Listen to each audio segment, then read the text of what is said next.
The goals of a disciplined classroom. I'd like to kind of separate this into two sections. So disciplines, what are the disciplines that we want in our classroom in terms of structure? And then there's classroom discipline, which focuses more on how do you handle problems, which is obviously, looking at it from two different angles. I believe if we work hard to set up a good classroom structure, we at least minimize the frustration of classroom discipline. And I think sometimes teachers, especially new teachers, can be very frustrated with just all the management of all the things that seem to go wrong. But if we could just back up and set up a tighter structure, a stronger structure, we would at least avoid some of those endless cycles that we tend to go through in some of the discipline issues. Letter A. What is the goal of a disciplined classroom? Why do we want this? Well, it's to create a peaceful atmosphere where learning can take place. This is rather obvious. There's atmospheres that you've probably walked into and you wonder what is going on. Who is listening to the teacher? I've also been in classrooms that were so tight on the other end that it was uncomfortable. And you just were it didn't feel comfortable sitting there. Now, what is this exact balance? Well, we're not going to try to over-define that. You need to work with what works for you. We'll look at that as we move along. But I'm not trying to create a structure here where we say, here's exactly what it looks like. This has a lot to do with your personality. Some of this, again, we'll look at a little later. But at least we know that there's a tightness and a over-structuring that kills the joy of school. On the other side, there can be the chaos that obviously learning's not taking place either. So the focus has to come back over and over. What is best for the student? What is best for my students? What will set up a classroom structure that we optimize their time? This isn't about me, this is about the students. So number one, you have the authority and responsibility to create a peaceful atmosphere. These two words go hand in hand, don't they? If you're given the responsibility, I trust you're also given the authority as to, no, this is not okay. When I think of this, sometimes I think of my brother Tim, and again, I don't know if I said this before, so that's why I asked.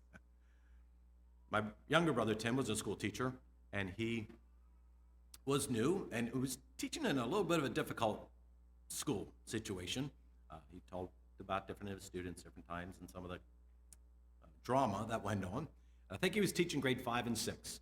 And of course, as he was teaching grade 6, grade 5 was supposed to be studying. And so I was in the back of the classroom just, enjoying visiting my brother. And he starts teaching grade 6. And a 5th grader decided it was time to clean out his desk. Now, he did need to clean out his desk sometime. There was no doubt about it. But it was in the middle of study hall. And he literally cleaned out his desk. All right, so every single book on a stack. This is, of course, making a lot of drama and noise. He found, I think, a ball of sticky tape that he had wadded together. Well, this is fun to play with, And so he's teaching, he's looking at me, he's looking at this boy, Well, he had the authority to say, all right, I know you need to clean your desk out sometime, but now's not the time. But see, we teachers, when we're on the spot like that, we're not sure what to do, right? And we just help. But we don't have to shame the student. In fact, we should not shame the student. But we do need to have the courage as teachers. We have the authority to say, oh yes, your desk does need to be cleaned out, but not now. Please just put your books back and just get control of things, because obviously the students who were studying were not studying. The students who were supposed to be listening to the teacher, this was a lot of fun to watch. So think of what's happening, be intuitive as to what's happening in the classroom. Look for ways, number 2, closely related, but look for ways to reduce distractions. You're the teacher. And I think as teachers, we can be very fixated on what we're saying, and we just miss what's going on in the classroom. I was visiting a classroom recently, and there was a lot of windows that were low. Now, any school design should not have large, low windows, unless they have blinds that shut off. Well, the teacher had them open. It was quite a row. And this was close to a fairly quiet road, but there was tractors, a farming community. Tractors would go by, and I never saw anything quite like this. Almost every student would just go like this, up on their seats a little bit, and It was just like a machine. And another vehicle would go by, and almost everyone, right in the middle of class. But I don't know how he kept teaching because the attention was obviously going away from him. But he was maybe not sure about pulling those blinds, or the students would, no, Well, you're the teacher. Be intuitive as what is creating distractions. It's an amazingly small amount of things that create distractions. And suddenly, the attention's gone. Part of that is because we can think about 4 times faster than what we can talk, even if we talk pretty fast. Now, just in this little bit of time, if you would write down everything you thought in the last 8 minutes, your thoughts are way more than what I have said. So our minds go all over the place, and the speaker needs to keep trying to pull them back, right? So I can see some of that from up here pretty quickly. That's okay. We teachers see that, right? There's a little distraction, something happens here, people look, after a while, and then, now we're back again. Well, our students are way worse than this, right? Their minds are, you tell a little story, it's gone. Or they see a picture, it's gone. It's distractions or other people, noises. So the job of the teacher is keep pulling this back, pulling it back. Hey, I'm up here. Listen, I'm the one talking, using the board, whatever. Keep pulling their attention back. So anything we can do to minimize things that we don't need in the classroom is hugely important. Some of this for some students is just what's on their desk. Quite a set of distractions can be on their desk, right? All kinds of sticky tack, quite a distraction. There's rubber bands, and there's thumbtacks, and there's a little car, and there's, ruler and erasers. And ever look at the erasers, what they look like? Some are all chewed up, pencil holes through them, they're written on. Distractions. And just what is distracting the students from listening? It's not to be authoritarian, it is go back to the question, what is best for my students? I'm here to teach, instruct. I'm here to keep their minds with what I'm saying. Number 3, don't be intimidated by students complaining about your disciplines. One of the most common ones is last year. Wow, last year was always an amazingly good year, wasn't it? I mean, what a great teacher. Last year we didn't have to do this or that, or we could do this or that. Does that happen in Texas or in the South? Yes, okay. I was in Mexico recently, and I got quite the nods from the teachers that yes, this is a common challenge. Well, especially for new teachers. But last year we were allowed to, or we didn't have to. What do you tell them? Oh, really? Well, that's a good idea. You'll have quite a flow of ideas, won't you, and suggestions. What do you tell them? Yes. All right. Yeah. Well, you're in 5th grade. Do you want to go back to 4th grade? No. Okay. Some teachers, use a simple thing of what, do I look like last year's teacher? One teacher said, do I smell like last year's teacher? I don't know what that was about. But do I walk like last year's teacher? Well, I'm not last year's teacher. Now, what shouldn't you say, though? You should never reflect on last year's teacher. Be careful with this. I think this can happen, especially when there's a lot of sensitivities. Students liked other teachers and they don't like certain teachers as much. This can happen when there's almost this tacit competition among teachers as to kind of who's a popular teacher in the school. I think you probably understand this, especially if you taught some years and you watch teachers, these dynamics. Be careful that you never, really? Wow. Well, we're not going to do that this year. Hey, that was last year. Whatever the teacher wanted to do. But this year, here's how we're doing it. You're getting older, expectations change, or however you want to spin it. Just don't hurt a previous teacher, because you don't want a loyalty struggle in your school as to who the students are supposed to think we're the best teachers. You can feed that pretty carefully. And I think that's something we just need to be very careful with. Letter B, to create a secure atmosphere where students feel safe. Some children are naturally insecure. I think of my dear little daughter in relation to this. My youngest is in 2nd grade. She's 8 years old. Last year when she went to first grade, wow, school is a big place with a lot of big people, and getting into school was a challenge. And I want to say this very kindly because it's my daughter, but I think it's okay. So she would hold the hand of her big brother and want to just walk right beside him. You know, he was 15, pretty big boy, up the steps. And then when she got to the classroom, she was fine. She loved school. But you know, the teacher seeing that insecurity and us talking about it, that, you know, are there tears? What's happening? Her understanding that was so important because her structure and her calm way about having school and the expectations were clear, were huge in my daughter finding her way and just feeling secure when she was there.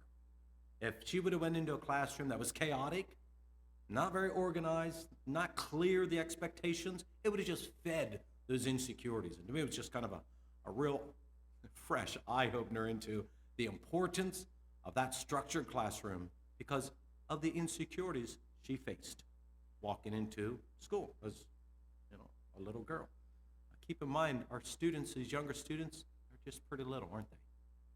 And their insecurities are real. And to us, it shouldn't be a big deal. To the students, it is sometimes. Number two, closely related, some children have faced difficulties that have made them insecure. Now, I do not think we want to start looking with suspicion in our patron body. The longer you teach and the more you observe, you come to understand this. There are children that have faced various ways of abuse or neglect. Some of this may be in the home, maybe some of this before they were in the home. They're foster or adopted children. I think our school maybe has 15% of our students some years would fall in this category, and very much so see the challenges that go along with those insecurities. And you can make it almost impossible for those students to do well by your own structure. And I've seen this happen with these type of children where the insecurities, they just couldn't handle the flex in the classroom. Some of the teacher who changed things quickly and was just high energy and kind of loose, just kind of lived out of her personality, his personality. Those students do not do well. You know, teachers, you must be intuitive as to what can your students handle here. And that can change from year to year. There's some years you need more structure because of who's in your classroom. You need a tighter classroom. You can't do all the things that you normally would have done. And other years, you have a little more flex. Have you seen that? Have you felt that? Depending on the needs of your students. A great thing that some teachers do is called Balloon Day. How many know what Balloon Day is? Okay, just a few of you. This is where I'm not saying you should do this, and I'm not saying you shouldn't, but here's just an example where you fill the balloon and you put in what you're gonna do next. You know, of course, you have some structure to the day, but they pop the balloon and okay, it's English class. Well, normally English class may be at a different time. So you have English class, then you pop the next balloon and oh, it's time for a story. So now we'll read a story. Well, some students, that's fine and that's great. That does not work with all students. They are on edge all day long because the structure of the day is what creates that security. They know what's next. They need that. To you, it seems boring. You want a fun day. To them, it's a terror of a day because they never know, well, what's next? And that popping, that stimulation, then I have to be ready for this. And it just throws them off balance. One year, maybe you can do that, and the next year, maybe you can't. Or teachers sometimes, over winter, we need to have a fun day once a week. Well, okay. But just be careful with those kind of students. You can just destroy their securities. So you tell students, well, tomorrow's going to be a day like no other day. What are we doing? Oh, just wait. It's going to be fun. Some students go home and they're okay. Other students can't sleep very well at night. What's tomorrow? What's going to happen? It's the fear. It's the insecurity. They want to know what is happening. So sometimes we like to do that because we want the students to, enjoy school. But there's certain students who simply cannot handle that.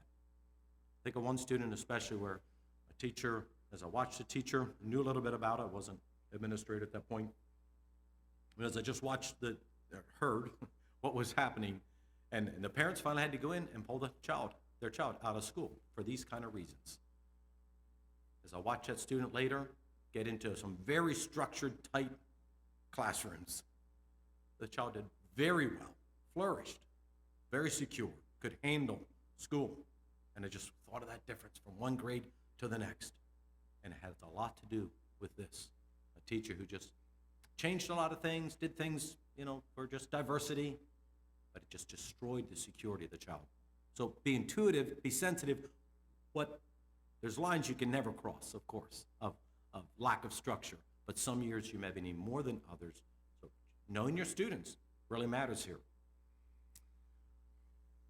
Letter C, to create a best atmosphere for the student, not for the teacher. Okay. If somebody asks you, why do you teach school? What do you say? Oh, because God called me to be a school. Okay, no. Let's just be honest. Why do you teach school? This varies. I think there's sort of two reasons. You can kind of throw teachers in two categories here, loosely. A lot of people teach school because what? What's on their hearts? What do they love? They love children. They're relational teachers. Good teachers? I'm not going to ask you for a raise of hands, but how many of you would say, I think you're going to, okay, yeah, I'm sort of this kind of a teacher, or I'm that kind of a teacher. Or maybe you're perfectly in between, and that's really good. Hang in there. But a lot of teachers, they're relational. They love to be with children. And guess what? Teaching school is a great opportunity. Be with children every day and get paid for it. I mean, wow, sort of. So what an opportunity to be with children, be a school teacher. Yeah, the books. Yeah, after school. Yeah, it's part of it. Got to correct papers, got to get the next lesson ready, but boy, when the children walk in the door, that's when you're energized. It's like, love it. Other teachers, that's not really why they teach school. They're at the other end. Why do they teach school?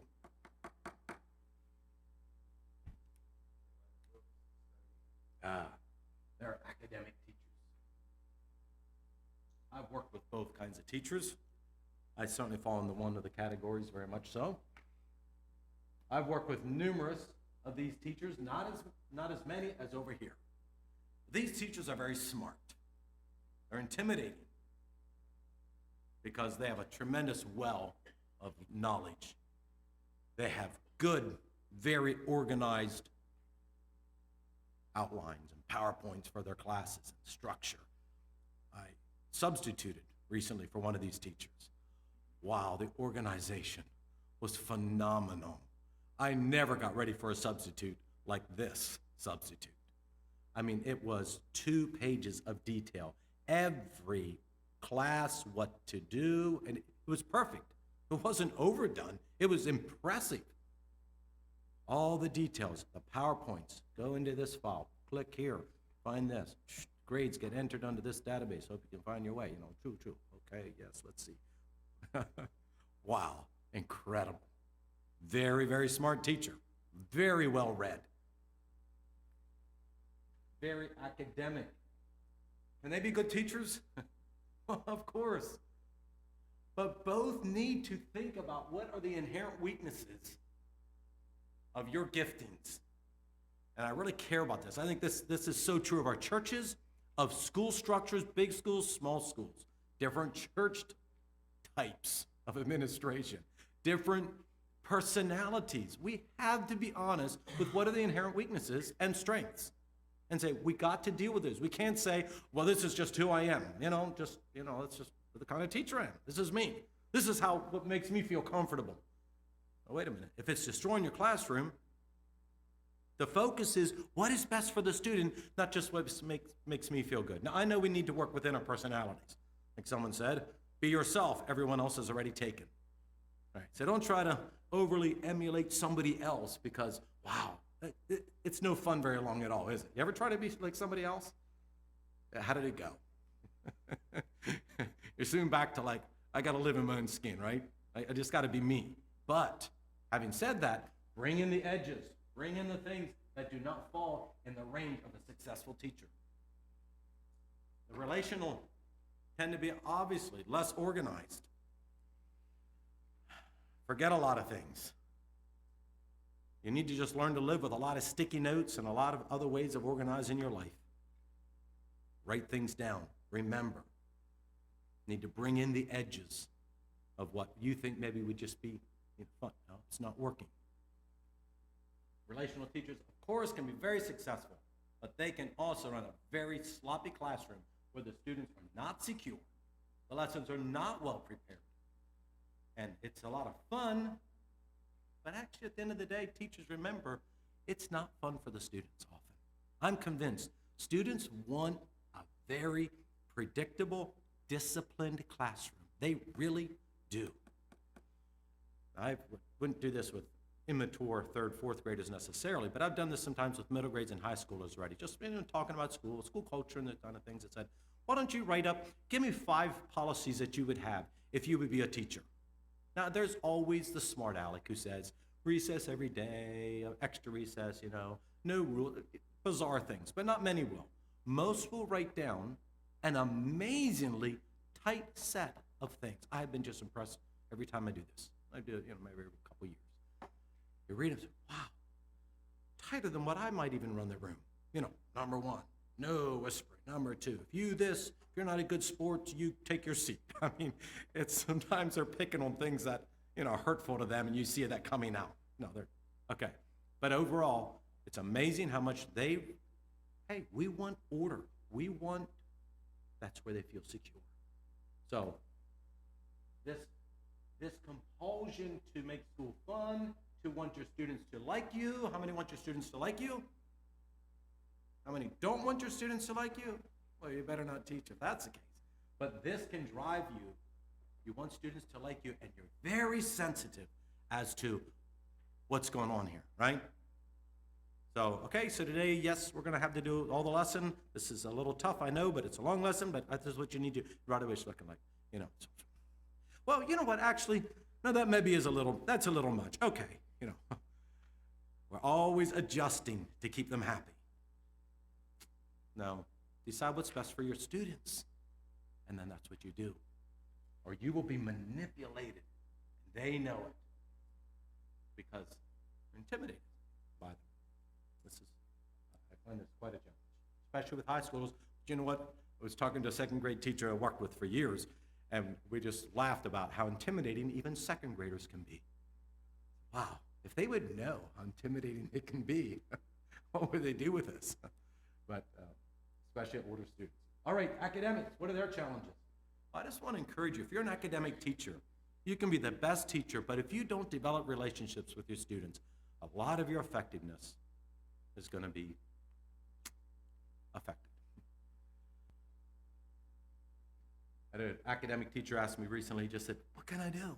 And I knew this fellow quite well. I taught him for a number of years, and I taught with him for a number of years.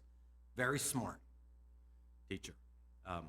Knows history very well, but he knows that he just, that connection with his students, just, I teach school, I love the books, I love teaching, but then, just don't crowd around my desk, please.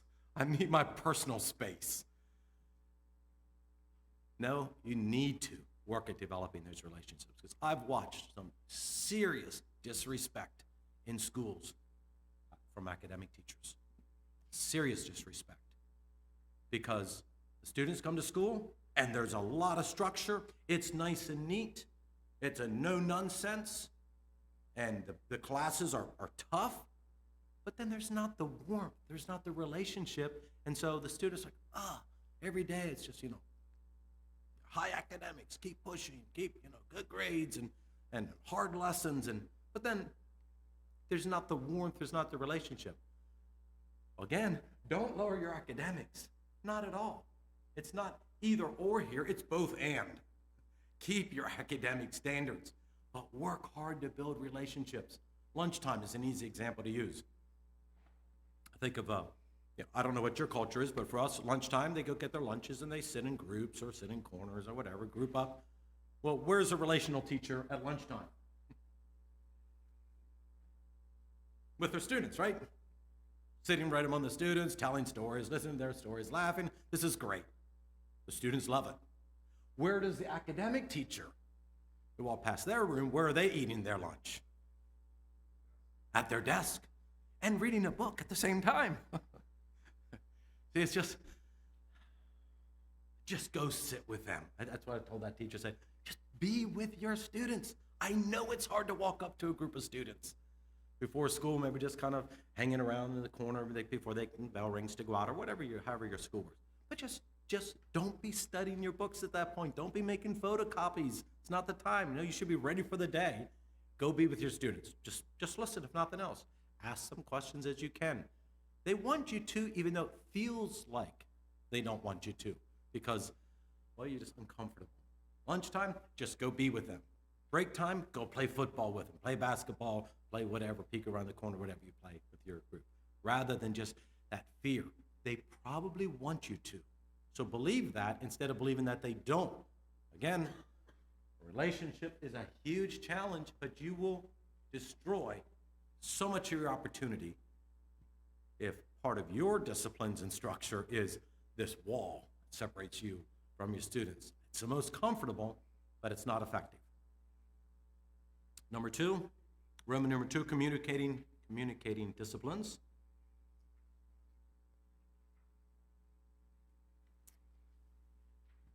Rules tend to feel negative, so work to make them positive when possible. I was impressed as I drove Texas roads here. And let me think how it says it. In Pennsylvania, or traveling, I'm sure I've seen signs that say, don't text and drive, right? Don't. Well, what does it say in Texas? Wow, there it is.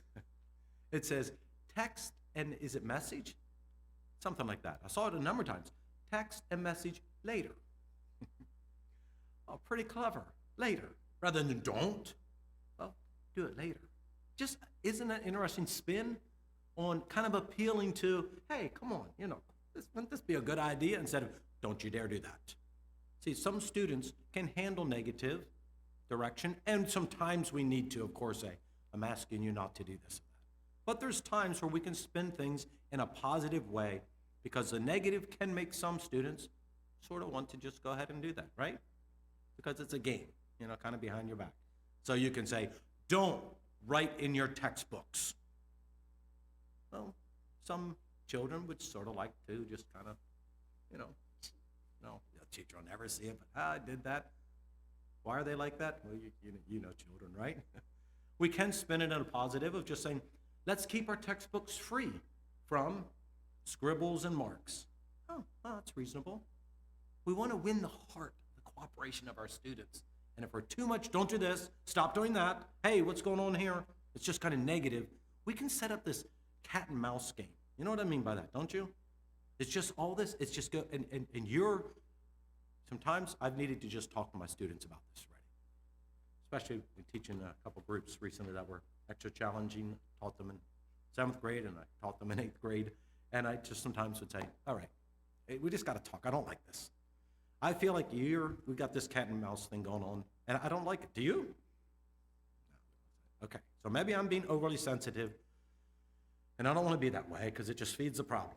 And the other side is, I think some things are going on at times that I don't like, and so then I tend to watch, and it just doesn't feel good to me. I don't like this kind of atmosphere. But I'll try to be careful that I'm not just always, hey, what's going on, walk in the room and right away be suspicious. The other side is, if you're breaking rules and just doing little things that aren't quite what they should be. So I'm asking you to tighten it up, what I want, and then I'll also try to keep it from being that, because I don't want to just, be grouchy and always don't do this and don't do that. It can go there pretty quickly, can't it? It just turns negative. We're always pouncing on things, always addressing things. We set up an atmosphere that nobody's enjoying here. Maybe we can talk about that later. Because if there are issues, we have to do something about it. But we can swing to the other side where the tension is uncomfortable. Again, we're coming back to what's best for the student. My job is to teach. They need to learn. We can destroy that opportunity by relationships that are just aren't flowing very well. Be careful to not quickly add rules out of frustration. Have you ever said, I am just sick and tired of this problem? At least that's an expression we use in the North. I'm sick and tired of this. That's not the moment to figure out what to do about it. Now, we can say that after school because we're faculty and we talk to each other, right? Like, oh, I'm so sick and tired of this. I mean, this is driving me up a wall, and we say all kinds of things, right? But in the middle of the day, that's not the time to say, you know what? This keeps happening. And one of my frustrations through the years has been people not putting their names at the top of their paper. This is a little thing. Anybody have this problem? Okay, so now what? So when I taught, my most recent teacher, I work full-time now for Christian Life, but just 2 years back I was teaching, and I taught 8th grade, but worked with 7th grade as well. And so I'd have up to about 27, 28 students in grade 7 and 8. Well, that's a whack of reading papers, Bible papers, history papers. If there's 3 or 4 names missing, I have no idea who's who here, right? I mean, go by their writing, it's frustrating. So if I tell the students, again, look at this, 4 people are missing their names. All right, I'm done with this. The next time, whoever it is, you're gonna stand 5 minutes at recess the next day if you miss your name. And if that doesn't work, then we'll go to 10 minutes until you finally put their names on. See, to the student, I'm frustrated. My structure is about me, not them. It's not the time to make a new rule or policy. Maybe the next day we can come back and spin it a little better and say, all right, last night I was correcting papers, and guess what? There was 4 of you that didn't put your names on, and it took me a while to figure out who's who. Now, part of life is learning to be responsible in even little things. If one day you're working across the road at the shop and I just forgot to put the lugs on that wheel. The customer drove down the road and the wheel spun off, but I just forgot. This isn't going to work. This I just forgot isn't going to be accepted as you move on. I want to help you grow up to be responsible people. So guess what? Next time you forget, it's 5 minutes of recess. Because it does create a problem for me, but really, I want you to learn to be responsible in little details. And if that doesn't work, we'll go from there. Okay, they know it needs to change. You're not so happy about this. But the point is, it's about them. This classroom structure is not about me having a hassle-free day. I really struggle with this the longer I taught. I guess we get kind of old and grouchy, and we get tired of putting up with nonsense. You get that way? Some of you I know aren't quite my age, but I'm in my 50s. So it's like, all right, come on. These young people, time to grow up, smarten up. I want a hassle-free day. I got a lot on my mind, a lot to do. I don't have to put up with this nonsense. All right, so quit that, stop that, do this. All right, now wait a minute. The students soon smell. This is about the teacher having a hassle-free day as possible. No, we need to go back to what's best for the student. What's best for the student?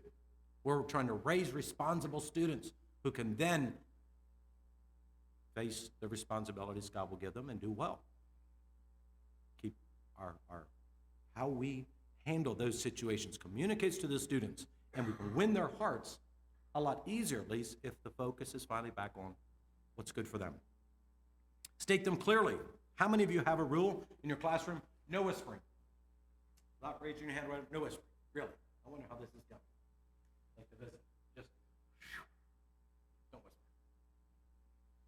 Well, that's a very good rule. Honest. I'm not trying to say it. It is a good rule. I've already told students, especially in high school, I said, well, whispering, you can communicate only when necessary. Isn't that a great rule? Only when necessary. So I call those fuzzy rules. My students, they've seen this on the board. All right, we got a fuzzy rule. Now what do we do? Should you have any fuzzy rules?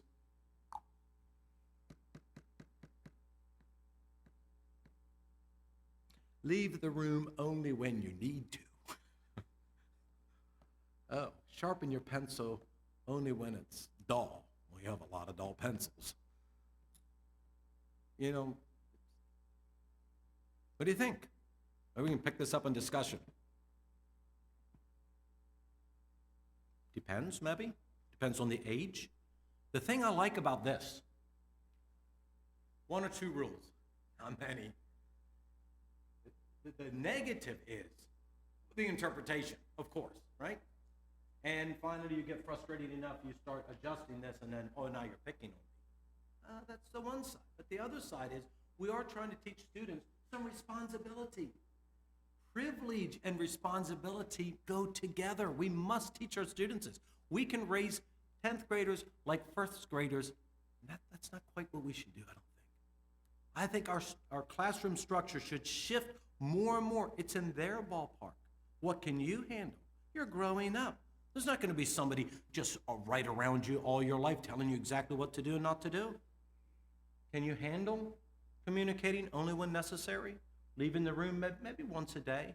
I did this with 8th graders. It's a little bit of a, it was a little challenging because of the students that I had. But they had, what we did, you just put a little bit of control on it, is they had to have their initials.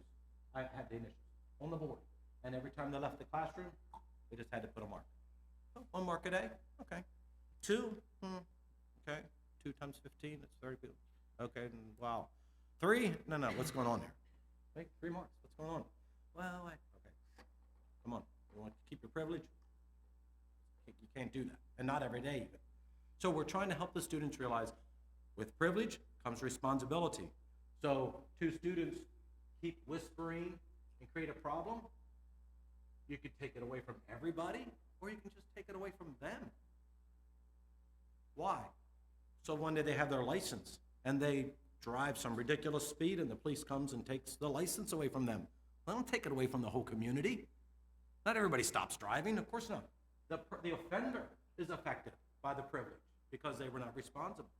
I think we need to think about this in the middle and upper grades, that the responsibility, they need to take responsibility, and then they have some privileges, rather than just overly tight where, they can't even become trustworthy because we don't give them opportunity. It's just so defined. And then have the courage, though, to do that. I had to tell students, well, you two, it's got to stop. It's got to stop. Rather than go to the whole classroom and say, all right, it's too much whispering going on, so nobody may whisper whatsoever for a week, and then we'll see. Well, they know that, there's just these few students who are creating a problem. Now, if it's everybody, it's everybody. But again, try to figure out who's creating the problem. And we'll come back to this straight line a little later. Let's go to practical disciplines and ideas. I just threw a few things here. Our cultures are different. Our classrooms are different. I'm not trying to say, here are things you need to do. Do what works for you, and I'd be glad for a few ideas here. But just giving clear instructions how homework is to be done. Do they need the name, the date? Where do they put their papers when they're done? When does it need to be done? Just clarity of expectations. Policies for handling incomplete or late work. What do? I would really encourage you as a school to develop a system of what you do with late papers. After years of tangling with this, our school finally came up with a very tight policy that everybody must follow, every teacher. There's just simply no flex, except in special cases. But the teachers don't have flex to just arbitrarily make a decision. Why? Number one, teachers vary, right? Personality, how strict they're gonna be. There's brothers and sisters in these rooms. One of them says, I stayed in all recess and I had a 0. My teacher just said, just do better tomorrow. This isn't gonna work, right? We have good days and bad days ourselves. So our emotions tend to push us around. One day we're really frustrated, come down a little harder. The next day, boy, we're just feeling really good. Coffee was really good that morning, got a lot of sleep, and we just kind of let it roll. Being consistent is of course, very difficult. And we have the challenge of some students who are just a little harder to give grace, and others we tend to give grace to because we like them, kind of our pets, not careful, or we're scared of them. So to create consistency, I'd encourage schools, your classroom at least, if not your whole school, here's how we handle late work. And in our school, you can have 1 late paper per quarter with no consequences. Why? Well, because we need the grace as well. If you have such a tight policy that they can never make a mistake and you're never forgiven, what do you do when you forget something?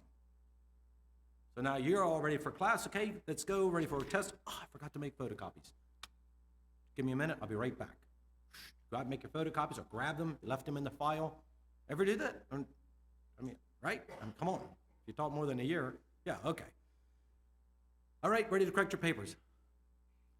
I forgot my paper, it's at home. You forgot your paper, what the world? Didn't you know we're having class? Yeah, no, who didn't know we're having class here now, right? Well, that's whatever. 10 minutes of recess. Are you gonna stay in with them for 10 minutes? I mean, right? So we say, once a quarter, you get a one paper that's late, and we're very careful record. We have papers with this all written out, spelled out. The parent, it goes home, parent signature. Your child had one late paper, grace day. Second one, happens a second time in a quarter, that's a penalty. I think it's maybe skipping all of activity, half an hour. It's pretty stiff, pretty fast. And from there on, I think they may be skipping, and it's a 0. Well, very few students ever hit that, of course, because they're terrified of getting there. And the parents know every time the paper goes home, and after 3 or 4 times, we call an interview with the parent, or call the parent and discuss what is going on here. Next quarter comes, there's maybe a flurry of late papers again, but it doesn't last for long. You only get one. It tends to, why? Well, you need grace, you give them some grace, but at least we must have a policy where here's how it happens. I mean, I would encourage you to have a policy, or you get thrown around with your emotions, with your level of frustration, with who did it, this student versus that student, and classroom inconsistency. I think, especially the larger the school, the more having this in place, I think creates a structure that is just takes a lot of emotional load off of the teacher, endlessly making judgment calls. No, you don't need to. It's either incomplete, which I think in our school we say, if you have 30% or more of the lesson that you either didn't follow directions or you didn't do, would qualify as an incomplete paper, or you forgot to do it or left it at home. And students sometimes came in, we're in school 10 minutes and said, oh, I forgot my papers, can I call my mom? No. You can call your mom and bring them, but it's still late. Why? Because one mom is very kind-hearted and lives 5 minutes down the road, the next one's 20 minutes away, it's not gonna come. Then you got that problem. So, no calling moms, asking for them to bring the papers to save that. And if you forgot 4 papers, it's just one mistake. Do what works for you, but I'd encourage you to have something that's consistent. Procedures, I was impressed with this. I was substituting at a different school here recently as well, and it was 6th grade, and the bell rang for recess, and I talked about what we're gonna do. Okay, so we're gonna play. Okay, you're excused. And all the students got up, got their ball gloves, and lined up at the door. Wow, inside the classroom. Structure, policy. Rather than out the door. It's a large school, 200 and some students, and I could just imagine, 6th graders, play ball, out the door, banging the door in the way out, and all the disturbance that would have made. It is all of them, 15 or so, lined up. Okay, what am I doing next? Okay, I guess I dismissed them. All stood there, okay, all got your ball gloves, we know what we're doing, okay, you're excused. Wow, just followed out the hall, outside, door, somebody held the door, but everybody went out quietly, didn't disturb anybody. Bell rang to come back in, same thing. So the ball diamond was a few hundred feet away. Students can go running up to the building inside. Who knows what goes on for those 1 or 2 minutes, right? There's always some of those students, till I finally got caught up.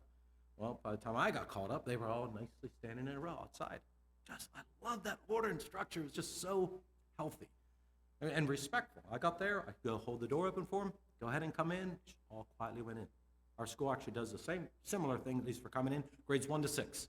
Bell rings in the morning, every single recess. Students simply line up outside. That's a little larger school, usually 12 to 15 in a grade. So it would make a lot of noise through the hallways and into the classroom till the teacher finally gets there. Well, what's going on here? Now, you can avoid that. You're the teacher, you're the authority. You can avoid that by, you go first. You lead them in, get their drinks. You're there when they get there, rather than a minute or 2 of loose time. A lot can go wrong. Okay, what are some things you do? I guess we could pick this up later in discussion, but do you have anything right now? I think this would be something to definitely pick up in discussion groups. Different times people give ideas. Wow, never thought of that. That would take care of this problem. tell them this is how they need to do it. Why don't we go ahead and just pick this up later? But I would like to come back to this question. Remind me if I forget. I wasn't aware that I'm to be responsible for the discussion group really before. I guess I should have assumed it when I saw the program. But I want to come back to this particular. Think of things, what are you doing that you can share with the group? This just kind of takes care of this problem or that problem. Expectations, how you do things, what they can do, what they can't do, etc. Let's move on to number 4, enforcing disciplines. Take care of the problems when they are little. Little problems, little solutions. Most of my students have heard me say this many times, or numerous times, and throughout the school as administrator. Little problems, little solutions. Let's go back to this line now. How many times, if you say no whispering, how many times can they whisper until you do something about it? See, your students know, don't they? They know. Can they whisper just a little bit? But if they don't laugh, it might just be, okay, that's about where we can dig it. We can go about there. Or we can whisper a few times, but, you know, that's when the teacher will say, hey, wait a minute, no whispering. You know this, right? How this works. Or if they whisper, no whispering. There's a line. You cross the line. Do you call your students down in class? Or is that shaming them? Maybe something else. We've had this question after one time. Well, what's the difference between embarrassing and shaming? Well, I know it's a little bit of a maybe fuzzy line, but there is a difference. If there's students who are whispering and they're not supposed to be whispering, I think my tendency certainly has been to do this. You watch them whisper, right? You're watching them. What am I going to do? What am I going to do? And then they look at you, and then you look away. Keep looking. Keep looking at them. That's your moment. But see, we're not quite sure what to do about it, right? And so it's easier to just act like, I didn't see it. Well, if you don't have the courage to address it, maybe you can do it at recess. Hey, so you were whispering. Cross the line. Just can't do that. Or it's going to be 5 minutes of recess, so tomorrow, later date, whatever. Don't just let it go. If we let it go, you know what's going to happen. There'll be more whispering. There'll be other pockets of people whispering. There'll be other rules that are broken because I guess those rules don't really matter either. And then what happens, the day you finally say, enough is enough, I'm sick and tired of breaking the rules, how's that going to look? Oh, you're picking on me. Well, no, the rule says you're not supposed to. Well, they're whispering too. Did you ever hear this? Very frustrating. Well, they're doing the same thing. Well, don't worry about them. I'm talking about you. Well, yes, they broke the rule, but you are picking on them if you are being inconsistent. Now, students sometimes say you're picking on them, and you're not picking on them because you're just doing your job. But you are being unfair if you let the bullies in the classroom go with it. You're scared to address them.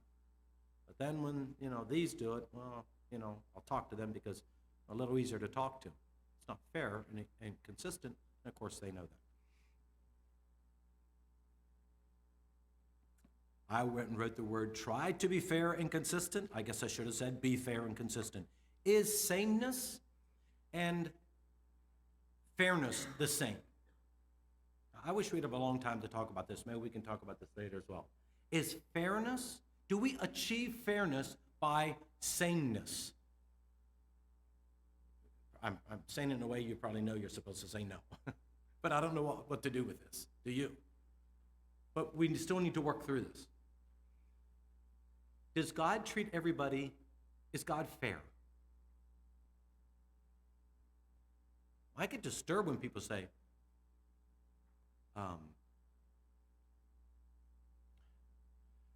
spinning it this way. Yes, God's fair. I mean, some people, their house burns down. The next one, they have financial loss. The next ones, they lose a child. And, is God's fair. Across the board, all in, all done, God's fair. What they're saying is God's the same. It doesn't make sense. I mean, we lost a little son a number of years ago. So now I have to look at everybody else and say, well, see, what happened to you? Oh, you had an accident. Okay, score. Okay, that doesn't score. What the world? Your house burned down, and we can't do that to God. But we tend to. so God is fair, then, okay, then that means, oh, God, even the Bible says, of whom much is given, much is expected, right? That's fair. That's not the same, though. Of whom little is given, that's not sameness. Much required, little required. It's not same, but it is fair. Plus, we don't need to interpret if God is fair or not. That's not our business. I found that the best conclusion at the end of our very difficult journey, to just say, that's not even my business to decide that. But that's not what we're here to talk about. But in the classroom, we somehow to be consistent and yet flexible for students who do have varying abilities and giftings and understandings and maturity and emotions, that we have some flex here so we're fair with every student. But that's not sameness. Bothers me a little bit. I know one school who, in an effort to be fair, they have very tight policies. And I never looked at their policies real closely. It's a school I work with a lot. It's in one of our churches. And I'm not wanting to be critical of it. I just hope that they have some flexibility. You know, if you this or that, here's what happens. If you lie, here's what happens. If you cheat, here's what happens. If you say a bad word, it sounds good. It's a way to be fair, but it's sameness. So one child, oh, you lied now. But look at the situation. Look at his background. Is it fair? Is that fair? So be careful that in our zeal to be fair, we don't set up structures that are so tight that we don't have flexibility for needs that sometimes children have that are unique or different than what we would maybe consider the average. All right. Be careful to not overreact when there's a problem. Take time to pray. One of the lessons that I've needed to learn is ask, not tell. Ask, not tell. I went up to the attic one time. This was high schoolers. Went up to the attic because that's where we had all of our supplies. And for some reason, there was a desk at this certain position, extra desk, where storage stuff was. And I opened it up. It's a bag of chips. Ooh, bag of chips. I think maybe a little note as well. Ooh, I spun a story really fast. Job time. I dismiss my students to do jobs, and some need to go up to the attic, get toilet paper and paper towels and supplies and keep the restrooms all stocked. They're coming up here and they're having a party. Bag of chips. I mean, what do you do with chips? Chips is a party, right? I mean, this is very easy. And certain students, oh, they are out extra long. Hold it. Wonder what's going on. What a little gang up here. Well, it's better to ask than tell. To go to your students and say, I found chips. What's going on up there? Somebody's in trouble. Well, as I recall, I asked one of the boys, so I get chips up there. What's going on? It's just kind of something dumb. We just thought it's funny. But there was a couple chips left over from, I don't know, if we had a party or whatever. And we just threw it in there. When we go up there, we just eat a few chips. And yeah, I said, so you're not up there hanging out with other people and eating chips? No. It was just kind of something dumb. Somebody put a note in about, I forget what. All right, well, finish the chips up and get the bags out of here. No more chips. Yeah, sure. Whew. It's usually not as bad as we think. Now, sometimes it is, and a whole lot worse. But ask, not tell. The other side is, though, if you know what they did, we can trap students by asking, and then they deny something, and now what do we do? And I've seen this happen sometimes. A student does something very obviously, but don't go to them and say, so when you walked past third grade window, did you stick your tongue out? No. Oh, now you even lied about it. Well, don't trap them, especially students who are going to say that kind of thing. That's that impulsive, oh, let's see, check the rule book. You lied. Okay, you get spanked. Wow, what a trap. No, there's times we do need to tell students what they did, or we just go in circles. Here's what happened. So when you went by, you stuck your tongue out. That's actually a problem. You ever remember doing that, right? Okay, lead them into what is true. You know what's true. But if you don't know what's true, you can find yourself. You obviously are suspicious, and is hurtful. When I think of this, I think of as far as not overreacting, I think of my 9th and 10th graders when I tried to teach them Spanish. Did you hear that story? One or two did. I guess I'll say it anyhow. Sometimes you face things you just did not expect to face.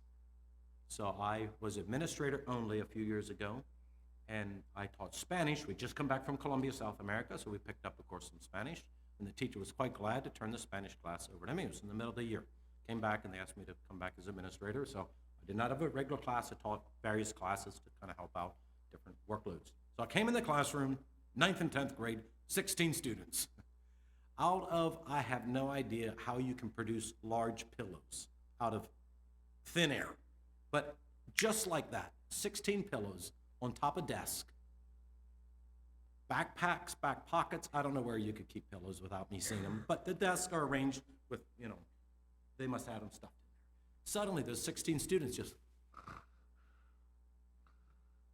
acting, of course, snoring, and I'm up there, all my books ready for Spanish class, and, I wait a little bit, and of course, they didn't know, should they look up, shouldn't they look up, and I'm pacing back and forth a little bit, and okay. They had been on a school trip the night before. I wasn't along. It got late, the bus broke down, and so they got back very late. And my son was one of these 9th and 10th graders. And they asked my son, if we bring pillows to Spanish class and pull them out, will your dad get mad? My son, let's do it. Of course, I found this all out later. So, my phone has a WhatsApp group of all the patrons on because of the school trip. So, send it to them. This is what happens when your children come home late. So, all right, do that once. After, okay, I kept pacing back. I said, you're all so bad. We kept looking up. I just didn't know what's going to happen next. I muttered something, slipped out of the classroom, closed the door, went down the hall, down the steps, through the basement, into the furnace room, and I rang the fire alarm. Well, they, of course, about half of them grabbed their pillows and headed out the hallway.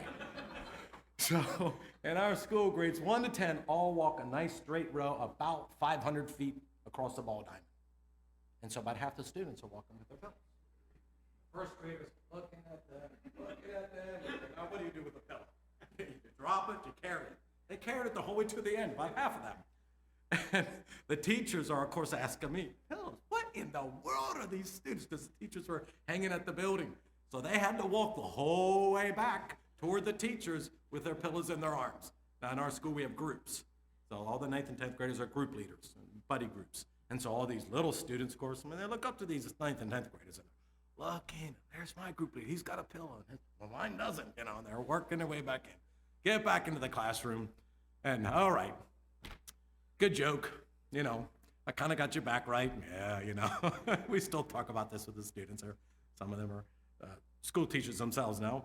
And all right, put your pillows back, let's have class. It's the kind of thing that, it's like one teacher said, you can tell your students, that was a good joke one time. In other words, next week when I come to Spanish class, don't come with another stunt, all right? I would rather fight the battle in some of those things that once in a while, it's like, okay, wow, enough. Maybe you find that appalling and like, wow, what a wild school you have. I mean, it's okay if you think that of me, it's all right.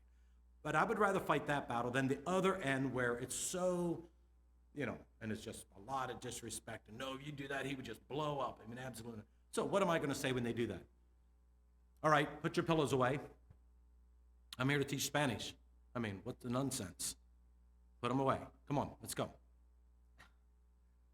And maybe I should have, but how weird would that have felt to try to teach my class now? It would have really felt awkward. I mean, okay, now I got to reorient, and then be nice and try to have, a nice class. And they all sat there like, oh boy, I think he was a little upset. And, well, his son said do it. Now, what the world? Talk to him about this. It just felt like the right thing to just kind of roll with it. It ended up funny, of course. We came back, put them away, and then we buckled down, and they knew that, all right, that was probably the joke of the year. That's probably enough. Don't overreact. I'd rather err on the side of just kind of letting it roll. Come back later if you need to. Say, you know what happened yesterday? I didn't say anything because I wasn't quite sure how to handle it. I did it in this case. But there's times you may need to do that. So I didn't say much because I wasn't quite sure. But as I thought about it, you know what? How you said that. Maybe it's even talking back to you. Or saying something, you're not quite sure how to handle it. And you come back later and say, you know, I really didn't feel comfortable with that. You crossed a line that we can't do that. I just want you to know that. Rather than on the spot overreact, and then what do you do? Last of all, be careful to not expect more of yourself, of your students than yourself. You might expect clean desk, neat on the floor. What does your desk look like? The teacher. Or nice handwriting. I think of this sometimes when I put things at the top of their papers. We want that whole paper to come in nice and neat. And then I write, good job at the top, and they can hardly read it. Good job, exclamation. On their nice, neat paper. I couldn't even take time to neatly write, good job, or excellent work. I want their paper neat, but, well, I'm the teacher, I'm busy. Just, well, that almost shows disrespect for the work they put into the paper. Just a small way of saying, wait, I want to follow what I expect of you. We already talked about being on time, not forgetting things. Well, a system of grace that goes both ways, and yet not allowing them to take advantage of it. Remember, they are watching you. You want them to be a good sport, and I've seen this with teachers already, and I certainly know the struggle. I love to win, I love sports, I love volleyball and basketball. But I gotta lose 50% of the time and just be okay with it, at least 50. We want them to go out there and just be a good loser, but then when we are losing, it gets a little intense, and hey, come on, we start jumping in front of people, we start kind of taking over the game. Wow. But we want the losing team to just be so gracious. They're watching you, your attitudes toward authority. What do you say about President Biden? What you say about President Biden is what they're going to say about you, right? He makes dumb laws, and he's old, and he's whatever, and he's, well, you're going to make a lot of dumb rules as well then, probably. Now, it's okay to say, well, we see it differently. I don't see how that's going to work out, whether it's socialism or taxes or any of the issues. But it can be respectful. It must be respectful.